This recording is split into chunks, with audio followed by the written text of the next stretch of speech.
All right, we'll call to order the City Council regular meeting agenda for Monday, January 13th, 2025 at 6:30 p.m. If you'll all rise and join us as we're led in an invocation by Councilmember Byram, followed by both pledges by Councilmember Cade.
All right, thank you for that. Council members, welcome to City Hall as we start 2025. I just want to wish everybody a happy new year as we get started. It's our first meeting of the year, obviously.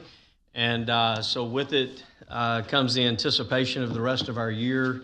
Also, just real quick, we always want to be thinking about our friends and neighbors and any relatives that we may have in the California area right now as those fires are still uncontrolled. And in fact, the Santa Ana winds are picking up even more again today and into the week. And so horrific scenes, we've all seen it. We've seen, it looks apocalyptic. It's kind of crazy seeing that. But our well wishes are with each and every one of those folks out there. And as you pray for, obviously first responders, there's thousands of first responders on the ground there in LA battling those blazes. And no doubt they will get them and they'll get it out and we'll move on as a country. They'll move on as a city. But let's keep our thoughts and prayers with our friends and relatives and neighbors in California as we move forward. With that, we'll move forward with the agenda. Roll call, certification of quorum. Madam Secretary, certify that we have a quorum present as all members of the council are present and accounted for. Citizens' comments. I know we have one general. We have one general and one specific. Mayor Pro Tem will introduce the one for general now, and the specific to an item, we will call on that person when we get to that item. With that, Mayor Pro Tem. Thank you, Mayor. Mr. John Jackson, thank you for being here. If you go to the podium, give us your name and address for the purpose of the record, and limit your comments to 3 minutes. Thank you.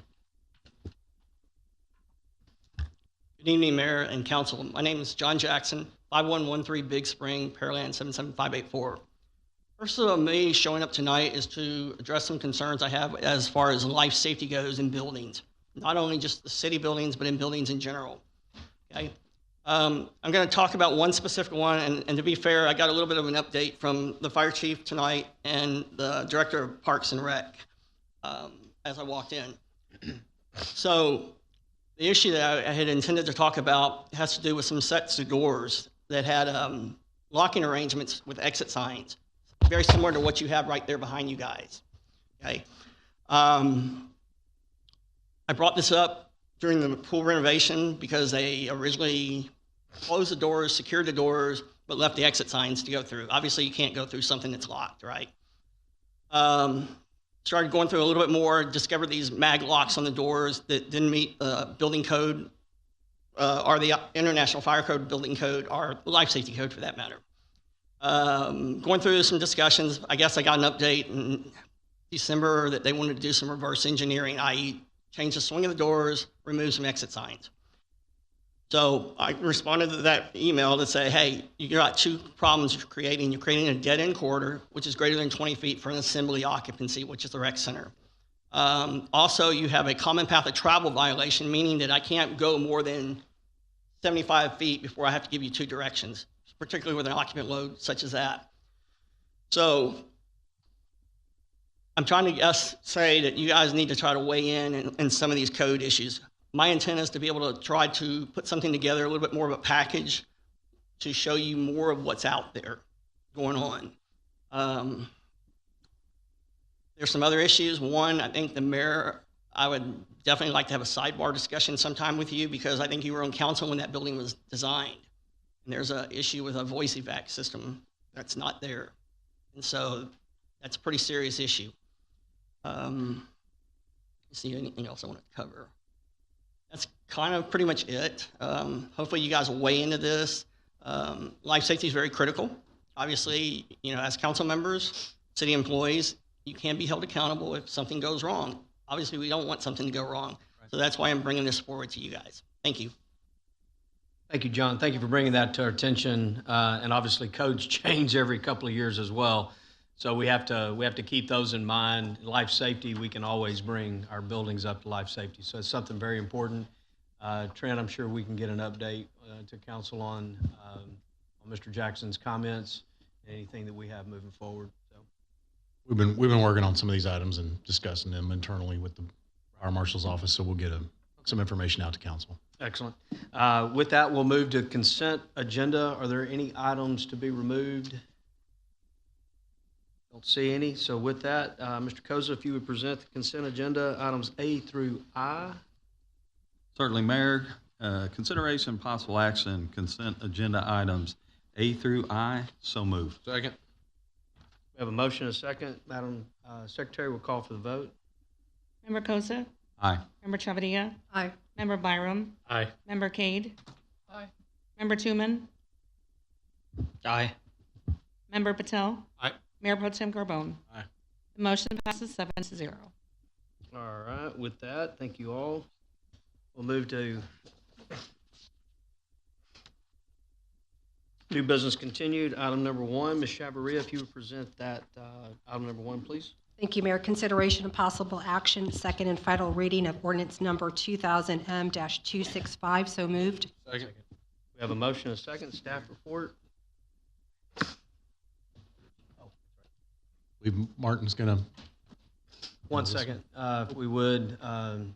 Tooman, you want to weigh in real quick? Yeah, being an adjoining landowner, I'm going to accuse myself. Apologies. Okay.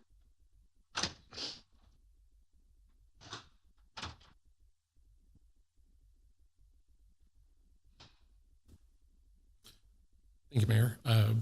Apologies, my ClickShare is working on jumping in, but just to catch everyone up, this is the second reading of the Massey Oaks Ordino Tract Plan Development Amendment. This was approved on first reading with a 4-to-1 vote. Coming up shortly, whenever ClickShare lets me, I'll show the updated design plan. This includes the inclusion of a drill site, which reduced the total lot count by 11 lots.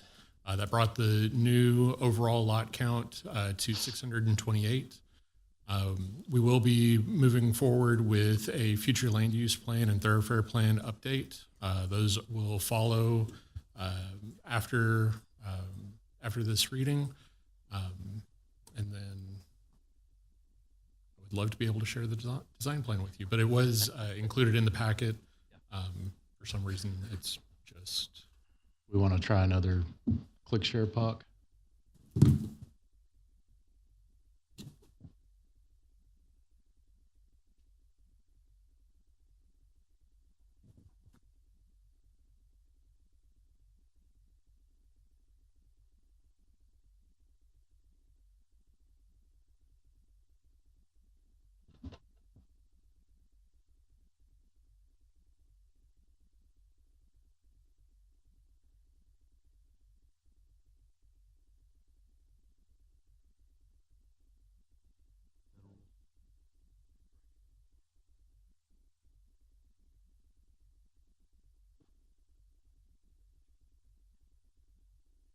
Surface waiver. So as mentioned, here's the first design plan. This had the total of 639 lots. You'll see the change percentage date up here in this corner with a reduction of those 11 lots. Here is the second design plan showing the drill site, and then the total lot count comes down by 11. And with that, Mayor, I will turn it back to you. All right, we'll turn it over to council for any questions, comments. This is the second time around. Obviously, a couple of changes along the way, which seems appropriate, especially the drill site and whatnot. I think minerals were kind of up in the air on this site anyway, so. Correct. It was With the thing that, that was Madam- discussed with the Planning and Zoning Commission. Right. With that, Madam Secretary, we'll call for the vote. Member Chavadia? Aye. Member Byram? Aye. Member Cade? Aye. Member Patel? Aye. Mayor Pro Tem Carbone? Aye. Member Koza? Nay. The motion passes 5 to 1. Laney, can you stick? Oh, got it. All right, Mr. Carbone, if you'd present item number 2, please. Yep, thank you, Mayor. Consideration and possible action, Resolution R 2025-1. So moved. Second. We have a motion and a second. Staff report. Thank you, Mayor, and good evening, council. Happy New Year's. This is one of 5 chemical contracts that was on your agenda tonight. 2 of those were on the consent based on the contract value, and then the next 3 items are also part of those chemical contracts on new business. So I'm going to talk about all of them together, and then we can answer any questions on any individual ones as we work through them. So these are all of the chemicals that we use within Pearland Water for our water and wastewater plants. They are in the final year of renewals, so we will be bidding those out this year for new contracts next year. There's no cost increase. These are unit price contracts, so we only pay for what we actually use based on the needs in the plants. And so with this first one, we recommend approval to Univar in the estimated amount of $940,750. Thank you, Mayor. Sounds good. Turn it over to questions, comments, concerns from council. Seeing none, Madam Secretary, call for the vote. Mayor Pro Tem Carbone? Aye. Member Koza? Aye. Member Chavadia? Aye. Member Byram? Aye. Member Cade? Aye. Member Tuman? Aye. Member Patel? Aye. The motion passes 7 to 0. All right, with that, Mr. Byron, if you'll take number 3. Consideration and possible action, resolution number R2025-4, so moved. We have a motion and a second. Same thing, any additional? No, sir, just a different group of chemical products, and recommend approval to Hawkins for this one in the estimated amount of $1,011,800. All right, with that, we'll turn it over for questions, comments, concerns from council. Seeing none, Madam Secretary, we'll call for the vote. Member Byram? Aye. Member Cade? Aye. Member Tuman? Aye. Member Patel? Aye. Mayor Pro Tem Carbone? Aye. Member Koza? Aye. Member Chavadia? Aye. The motion passes 7 to 0. All right, sounds good. Madam Cade, if you would take number 4, please. Consideration and possible action, resolution number R 2025-5, so moved. Second. We have a motion and a second. Staff report. Thank you, Mayor. The last of these chemical contracts, this one to USA LCO in the estimated amount of $585,000. Sounds good. Any questions, comments, concerns from council? Seeing no one move in that direction, Madam Secretary, call for the vote. Member Cade? Aye. Member Tuman? Aye. Member Patel? Aye. Mayor Pro Tem Carbone? Aye. Member Koza? Aye. Member Chavadia? Aye. Member Byram? Aye. The motion passes 7 to 0. All right. Thank you for that. Mr. Tooman, if you would handle number 5, please. Consideration possible action, resolution number R2025-13, so moved. Second. We have a motion and a second. Staff report. Thank you, Mayor. This item is for the engineering design services for designing the relocation of our water and sewer utilities associated with Phase 2 of the FM 518 widening project that TxDOT will be doing in the future. And the limits of that are between Old Chocolate Bayou Road and McLean Road. The item also includes a reimbursement agreement with the Pearland Economic Development Corporation as they will be reimbursing the city for the cost of this project. Cobb Finley and Associates is the engineering firm selected for this project. They are designing phase 1 of this as well. So continuing with that team on phase 2 is what is proposed here for that coordination between the city, the EDC, and TxDOT. We will in the future have an advanced funding agreement, which is basically a contract with TxDOT to have these utilities we're designing as part of this, to include that in their bids with the roadway so that the construction is all coordinated when they go reconstruct the road and widen the road. And then we'll pay TxDOT for the actual cost of the work based on those future bids, which I believe phase 2 is right now expected to probably bid in the 2027 timeframe.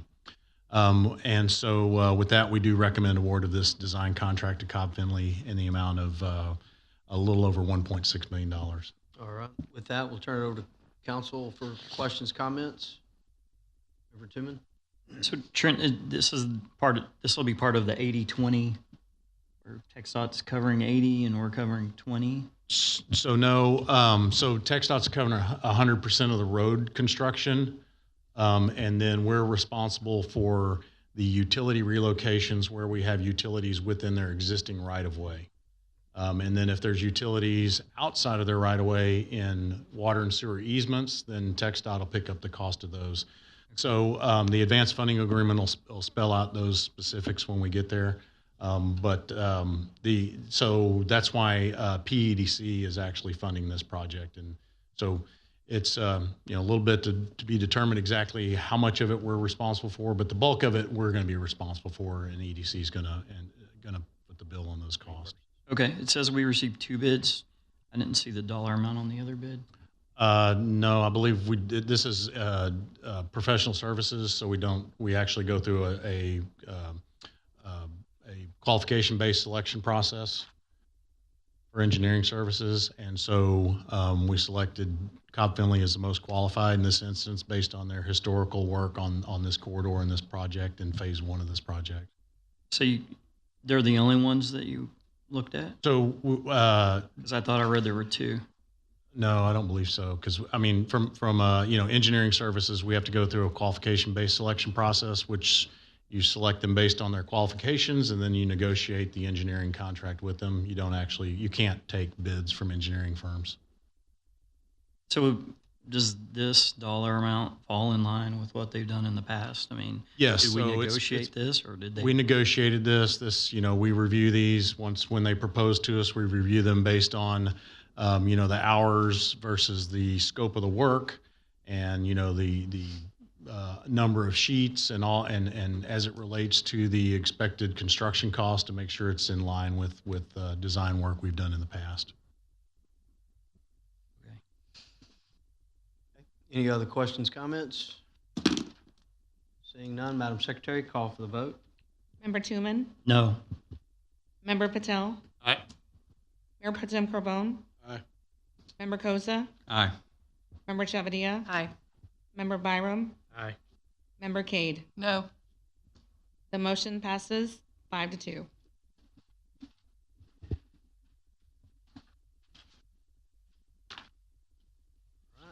Patel, if you'll take up number 6, please.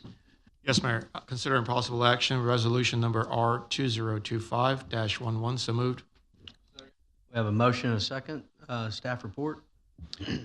Thank you, Mayor. This item is the purchase of loose equipment packages for 3 of the fire apparatus that we currently have on order, 1 ladder truck and 2 pumpers. The estimated delivery date for the apparatus is May of 2026 and September of 2026. So purchasing this loose equipment now locks in current cost before any additional price increases, and also ensures the equipment will be here before the trucks arrive, as a lot of this equipment has long lead times itself. So we recommend approval to purchase the loose equipment packages from Siddons Martin in the amount of $530,233.99. Thank you, Mayor. All right. Any questions, comments, concerns from council? Mayor Pro Tem. Thank you, Mayor. Some of these items are like bandsaws and some other equipment. I guess how does ordering it so far ahead of time, how does that affect any future warranties? Chief, you want to Yeah, speak to that? that's a great question.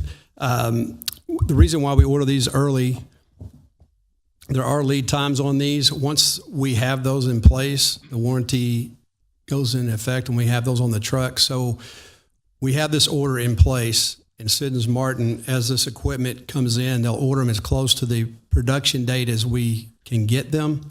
But when we do it in a package as of this, there's different lead times on hose, times of replacement that we have to have. So we want to order them as closely as possible.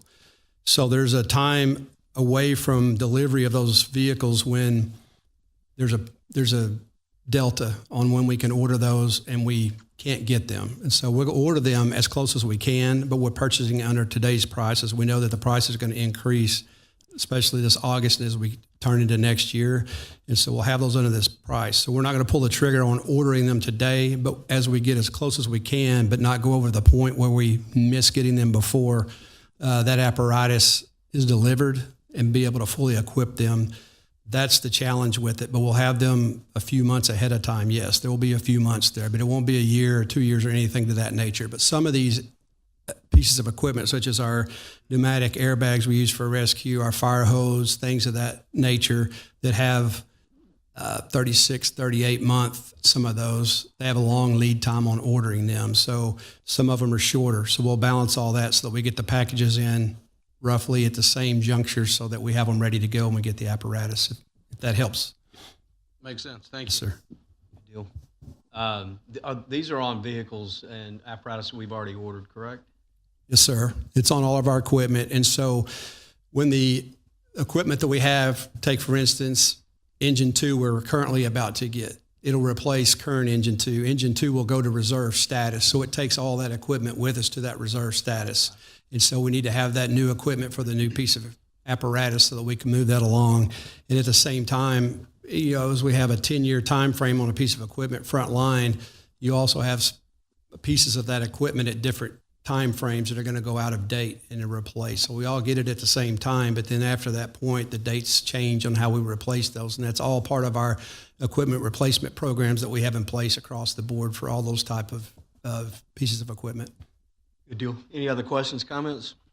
Good question. Madam Secretary, call for the vote. Member Patel? Aye. Mayor Pro Tem Carbone? Aye. Member Koza? Aye. Member Chavia? Aye.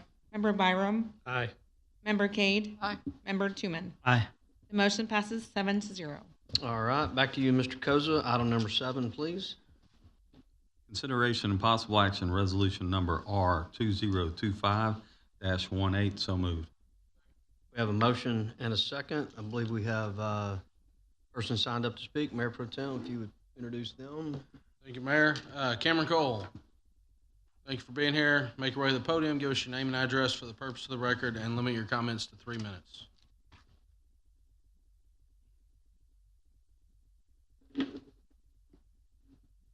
Like you said, my name's Cameron Cole. I'm at 1907 Cripple Creek Lane, Pearland, Texas 77581. Good evening, Mayor, Council, staff, and I'm here to publicly state to everyone here in Chambers, as well as to everyone watching online, that I was one of the citizens who applied for the 2025 Charter Review Commission. I want you first to know that you, the council, that I am publicly stating that I am willing to serve my community, my city, when called upon. Earlier today, I was a council member reached out to me, just wanted to know if I wanted to be on the Charter Review Commission, and after reviewing the current slate of applicants that are being presented to you, the council, tonight, I encourage all councils to vote for the current recommended slate of citizens to serve on the committee.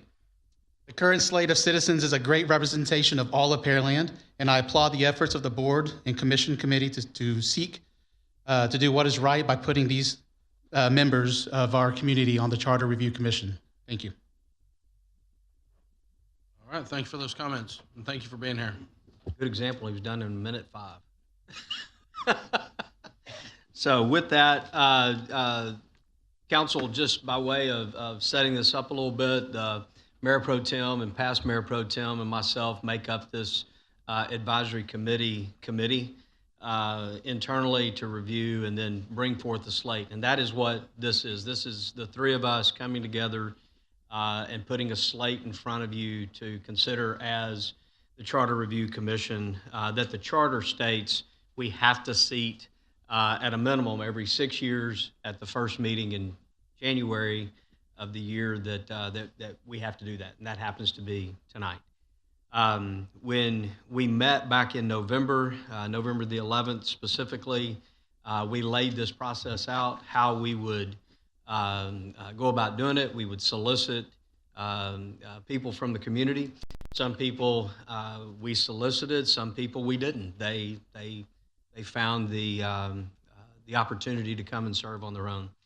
And we were hoping, and I think I stated that night, we were hoping to at least get 12 to 15 members of our community that wanted to serve. So from that, we could choose 7 good people that would make up a good team to review our charter. We also looked at this and we wanted to balance our community as much as we could, given who and where people live that submitted applications. So we looked at, east of 35, 35 to 288, 288 west. I will state that for the record, we only had one person in our community west of 288 apply. That's Mr. Travis Spiegelhauer, and we placed him on the committee, so we made sure that we had someone west of 288 as a part of our community. There are 2 members on this on the Charter Review Commission that have served previously. It's my estimation that those 2 really are probably the most qualified to be on the commission because they have served previous. They understand what the Charter Review Commission does, its scope, what's expected, coming out of it. Both of those gentlemen do happen to also be on our Economic Development Corporation currently.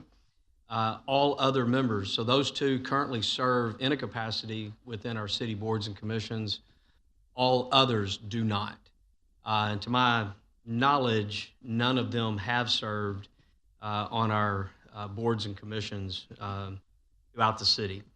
So Mr. Koza, Mr. Jerry Koza Jr., and Mr. Craig Slater both serve on our EDC, both have previous experience.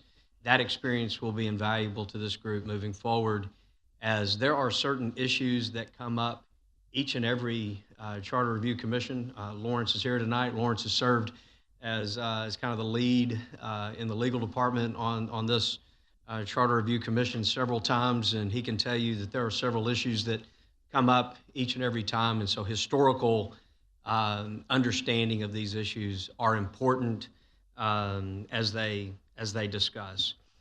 We do have Mr. Jim Johnson, who is President and CEO of our chamber, that applied. We are placing him in the slate for recommendation.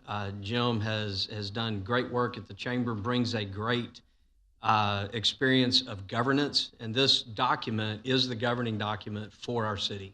So governance and how we do that is important. So we selected Jim to be a part of the slate because of that. Mr. Alexander Aquana is the immediate past chair of the chamber, but more importantly, he serves as provost for San Jacinto College. Provost and what he does as a job is dealing with governance, policy making, those types of things at the college. And so it was important to us that we had somebody of that caliber as well as representing education. And I will say we did try to make this selection as diverse as we could. It was hard because we only had 12 people apply. So not saying that he is a diversity hire, but he helped with the diversity of the overall makeup. And would welcome Dr. Rowe to just about anything that we do. We do have Ms. Forsberg, Victoria Forsberg. Council may recall when we were annexing MUD 16, we had the HOA president come in and speak from MUD 16. She is that HOA president. While yes, she is a brand new member as a citizen, she's lived in the community for 4 years. We just recently annexed that area into the city. and we opened it up to somebody brand new to be a part of this. One of our goals was to introduce people who had not served at all into our community and to be a part of this. And that leaves me with Shelley Hauser, I think that's how you say her last name, Hauser, who does serve on several boards around the city. She also serves on our Pearland Education Foundation board, and she has spent 30 years in corporate governance. Again, this is a governance type board, and her experience in her work gives her great opportunity to help us and be a part of this. And so, again, we looked at East, Mid, West. We looked at male versus female, and we looked at other diversity options, as well as having a good makeup across the council from a background standpoint, and wanted to introduce people who hadn't had a chance to be a part of our community as being on a board or a commission. So we opened this to the public. It's the first time that we've ever done that. Historically, this has been each member gets a member, and it's historically been viewed as a brother-in-law deal. Got to know somebody to be in. Instead, we wanted to open it up to the public, have the public the opportunity to apply. I think this is the first time we've ever actually had people apply for it. It's always been by appointment. As I said, we've had two with experience on the charter review, which was important. And then it was important to us to open it up to other people who haven't had a chance to serve our great city. So with that, I'll ask the other two members if they have anything to add to that, and we'll open it up to council. All right.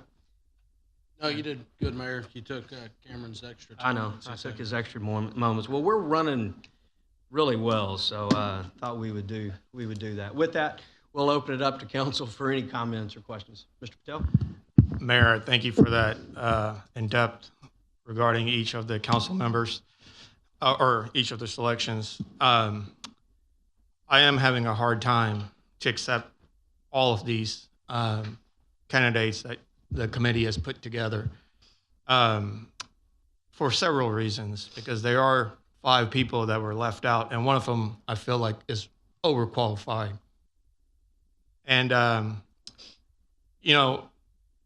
several years ago, I sat on this committee, and one of the things we talked about was we're not a district, we're at large. So all of a sudden, we talked about how we're picking people based on the area they live on, and we're breaking our community down in a district, right? We're not talking about the qualifications of the person anymore. We're talking about they check the correct box, whether they're female, the race is correct, or they live in the right zip code or the area. So when I look through, and I know the public hasn't had the chance, and they won't, to look at the 12 people who applied. And I did advocate a friend of mine, most of you know, who was a former council member, to apply, because I thought it would be valuable for her to navigate this. As you mentioned, 2 of the people you appointed, they're fine choices.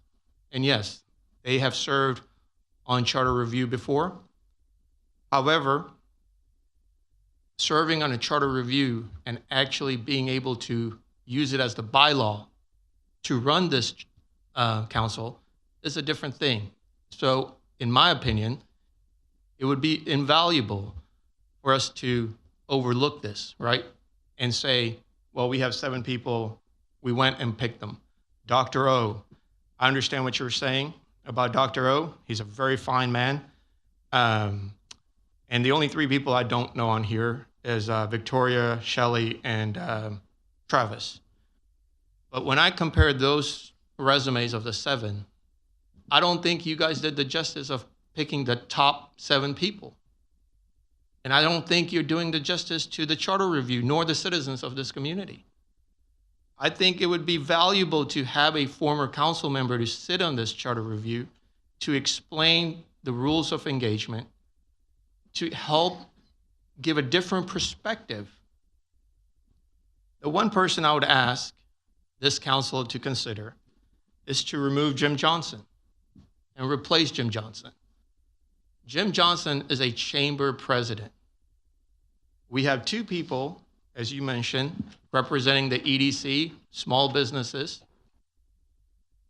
They are from the east side. We have two people representing the chamber. Dr. O is an ex officio, and Jim Johnson. We have two people, two women, more power to them.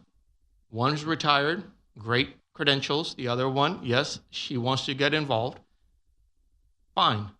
Do I think the right move to appoint someone who's been here for 3 years in our community to sit on a charter review? Probably not. I would ask her to serve in a different capacity to learn the community before you sit on the charter review. I think the charter review is very important. It's probably the important thing we do. So I would strongly ask, the fact that the city oversees the EDC does have a contract with the chamber, there may be a conflict. Ask yourself, why do we need a chamber president to sit on a charter review? It's an idea to say, let's put an ex-council member who can guide them to understand what it is like to be a council person and the rules of engagement that we have to go by. I think you guys did a fine choice. 12 people applied, fantastic. But I truly do not believe that the best 7 candidates were picked today. Okay. Any other questions, comments? Mayor, I have a question. Well, thank you so much for your work, and I believe that everyone that's been selected or applied has a wide range of expertise, and I'm very impressed with what their qualifications. I guess the question I have, because this is my first time being part of this process, do we actually have interview, or were they interviewed, or it's just here's the application, you all sit down and you review the application? We go through the applications, and if anybody has a question, they can certainly reach out Okay. to the individuals, but this is not your standard board or commission that we can interview in an exec session or anything like that. Okay. I mean, I don't necessarily agree regarding Jim Johnson because I actually recommended him. I do think he has a skill set and qualifications, and I think he's doing a great job. And real quick, I might add, one of the things that I've endeavored to do since becoming mayor of the city is to deal in consistency across the board, and which is hard because we have different things that pop up that require a little bit different way and approach. In this particular case, and I don't disagree with anything. I think we had 12 great people, and we could choose, and together we needed to put together a team that would work well together. But with that, this is an advisory committee, and as such, we put it through the same exact process that we would any of our advisory committees. Granted, it's a different advisory committee. It's kind of ad hoc. It only goes for 6 months and then it's out. It's not like your Parks Board who, meets year round and meets from year to year. I don't want to put it and say it's that, but it is an advisory committee. And so we put it through the exact same process that we would in any of our advisory committees, unlike our other committee or commissions like ZBA, Planning and Zoning, and of course the EDC board. So we made sure that we stayed consistent with how we've approached this particular committee. Any other questions, comments? Oh, Laney, you were reaching? Okay. Just thought of a question while you were explaining that. It's obviously my first time doing this as well. As an advisory committee, and you, as I'm understanding what this committee will eventually do, they will make recommendations that we have to approve. Is that correct? So yes, they'll take a look at the charter, and I'll let Lawrence speak to this a little bit more formally. But there may be things that have happened in state law that require charter change. So that's kind of the easy, low-hanging fruit. I'll put words out there, Lawrence.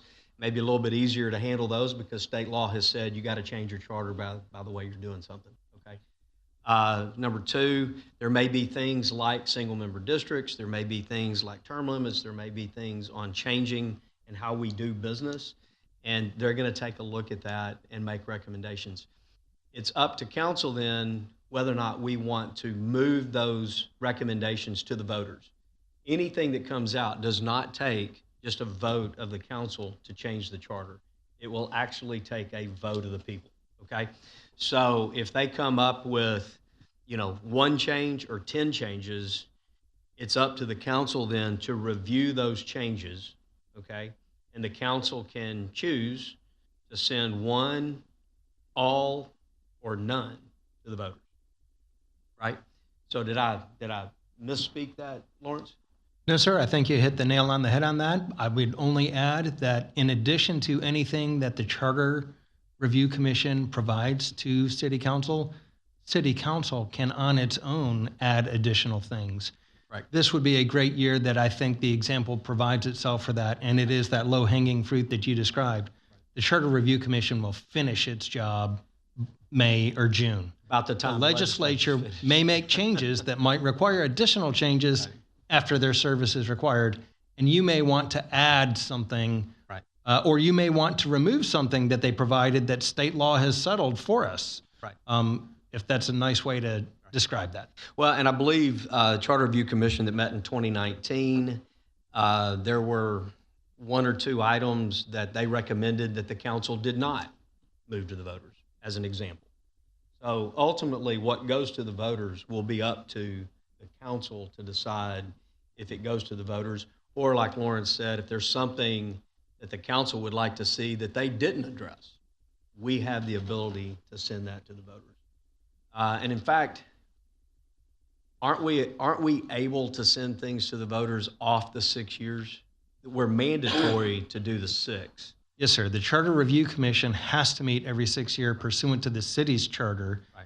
There is a limitation on how often proposed amendments could go. So you could send things, but if you send things this year, you can't on your own decide to send things next year. Right. You're going to have to wait a bit. Right.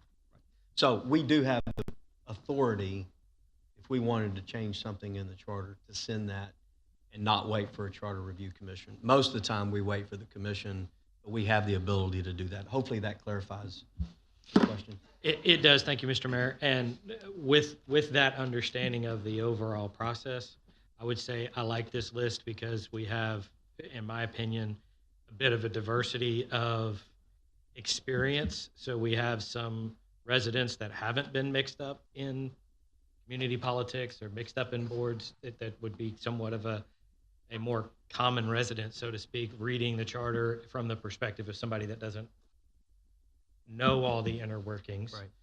And we have people that work on the economic side with people from the EDC and from the chamber. And we have people with experience with the charter in there. So I like that mix so we get more of a holistic perspective, knowing that ultimately it comes to us to look at, and then ultimately it goes to the voters. So thank you for that. All right, Ms. Cade? I wanted to say, one of your comments, I think, kind of struck me, how in the past, we changed it this year because in the past, it had been sort of a friend or brother-in-law appointments. And the person I recommended was Cameron Cole, who spoke and kind of said, move forward with this slate.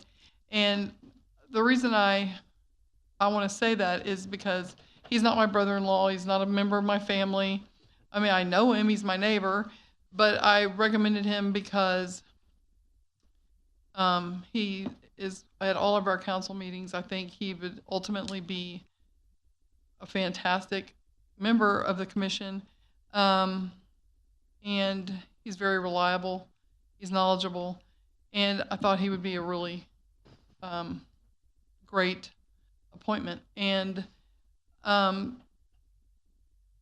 something Councilmember Patel said really struck me also. We don't deal in districts. We are all at large. And to appoint people or to say we're appointing people based on where they live doesn't feel right. And it's not our fault that only one person on the other side of 288 applied.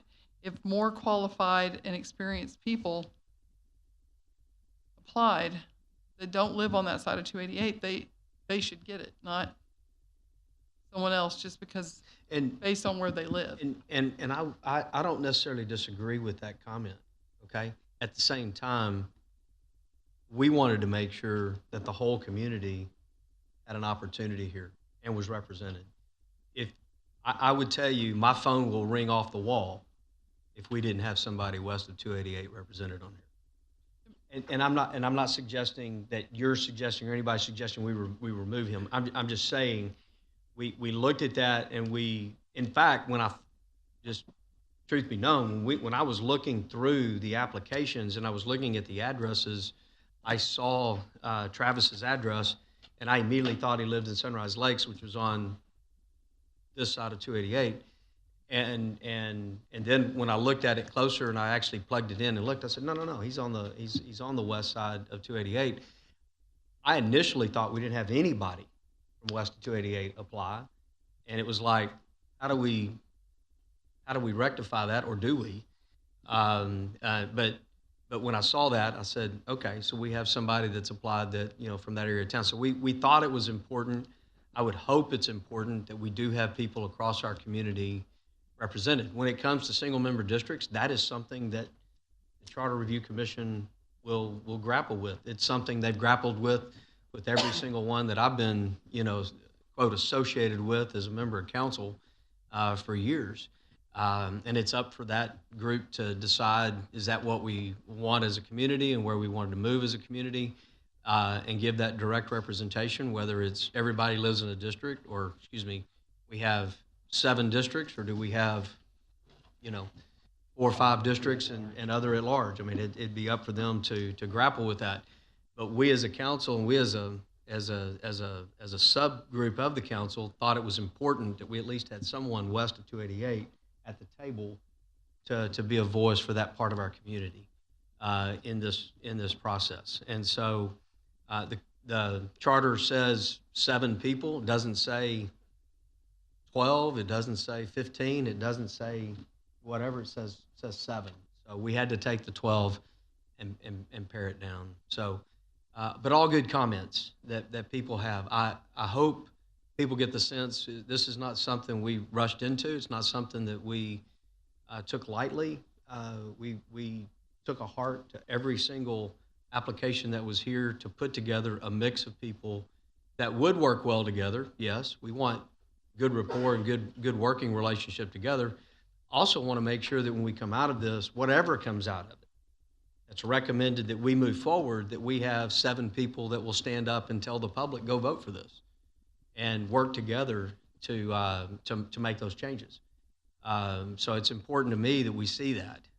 Now, keep in mind from a logistics standpoint and just kind of housekeeping, they'll work for 6 months. They'll make a recommendation to council. Council, I forget the exact amount of time they'll have. They'll have a certain amount of time to take a look at this. And then somewhere through there, we have a public hearing. Is that correct, Lawrence? Somewhere in there, we have a public hearing on the actual amendments, and the council will make a decision somewhere by the end of this year what moves forward to the voters in May of 26. So while the commission itself will only work for 6 months, the process is about a year to get there. So and so we'll see, how they do that. But this is a slate that we brought to you. I hear the comments. I'll say thank you for being kind to Cameron and the comments. And I certainly understand if he were on here. I too think he would be a great member, but I also understand the comments that will come from that. That's not fair, though. Like you said, there's people on here that y'all chose because they want to get involved. Well, I mean, where does that leave members of our families? Right. People that are up here. Well, we have families. Maybe they want to get involved, so they can't get involved because they're related to us. That seems really. And I don't disagree with you on that. I don't disagree with you on that. They can still be a member of our families and be good folks and being a part of this. Mayor, sorry. I'd like to amend this list, if I can get a second, to remove Jim Johnson and appoint Ms. Haas on that. I would second that. I don't want to remove Jim, though. I would rather remove somebody else. There's a couple of people on there that have not lived in the city very long that I don't feel are. I'll second the motion as is.